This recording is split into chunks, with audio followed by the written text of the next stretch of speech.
Reporter, I won't say what network, but I'm sure you guys can figure this out. You've been seeing the clip. Ask why, when Barack Obama did his ICE raids, there was not the same level of agitation that we're seeing with Donald Trump's administration. Well, I'm going to give you my objective and reasonable opinion based on my training and experience and 25 years of dealing with protest. Okay, like directly in an undercover capacity, in a uniform capacity on the front line. I'm going to give you my opinion based on that, not my emotions, not my feelings, not my pro-Trump or anti-Obama feelings or anything else like that. Look, I'm going to make it clear. If you have TDS and you've dug your heels to believe that everything Donald Trump is doing is wrong no matter what, this post is not for you. Just swipe. If you are an ultra MAGA who believe Donald Trump can do no wrong, just swipe. I don't need you either, okay?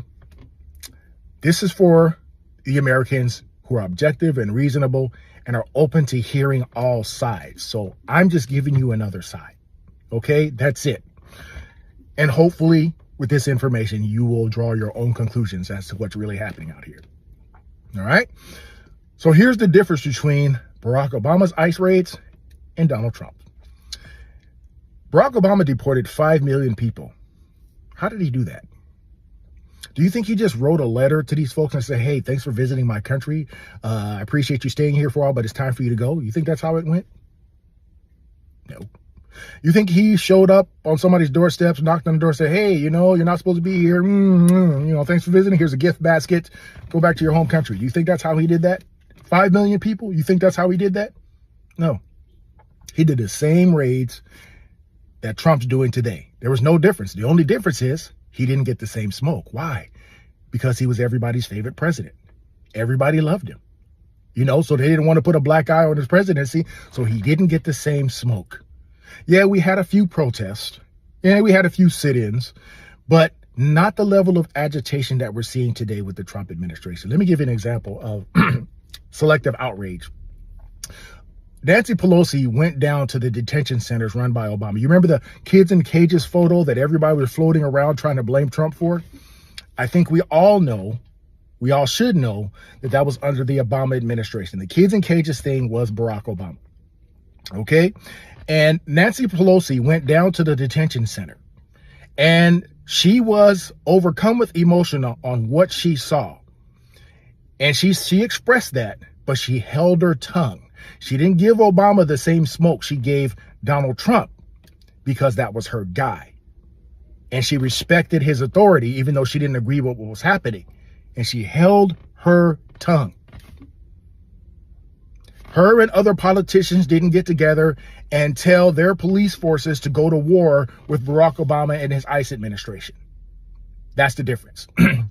What's happening to ICE today is billionaires and activists funding and orchestrating organized chaos, because their goal is to give the illusion and the political theatrics that the Trump administration and his ICE is failing and his ICE is causing chaos, when they're not. They're doing the same job they did under the Barack Obama administration.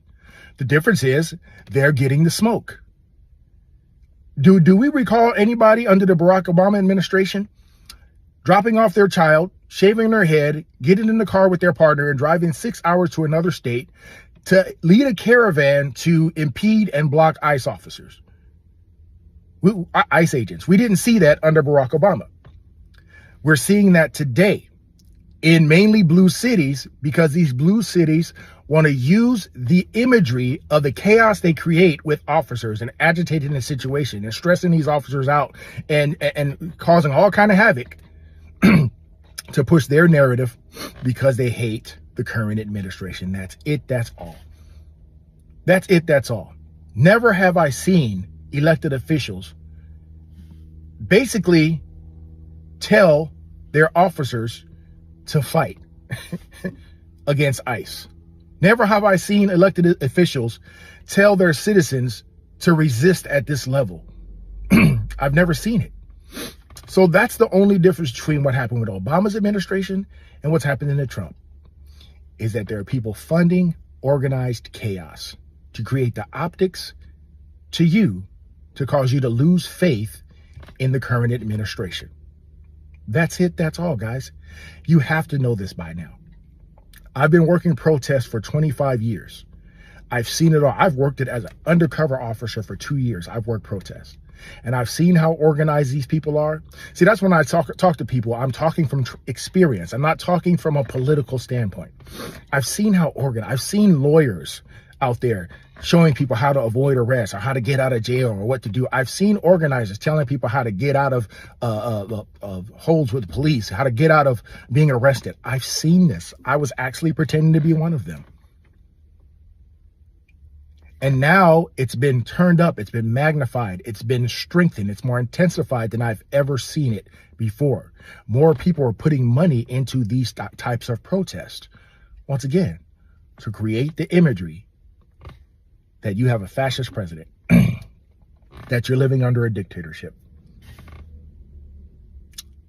Well, in my opinion, if it is a dictatorship, so was Barack Obama's. Obama was a dictator you liked. Trump's the one you didn't. But neither men are dictators, guys. Let's stop with this stupid language that we're using to describe, because this language you're using towards ICE agents and this administration and everybody involved is going to get what already has people killed. It's going to get people killed. So my whole thing is, I hate hypocrisy and I hate selective outrage. So if you're going to give this administration smoke, and he hasn't deported nearly as many people as Barack Obama, I want to see you give Barack Obama the same smoke. Well, I actually don't. But just so I can respect you a little bit more, he should be in your conversations as well.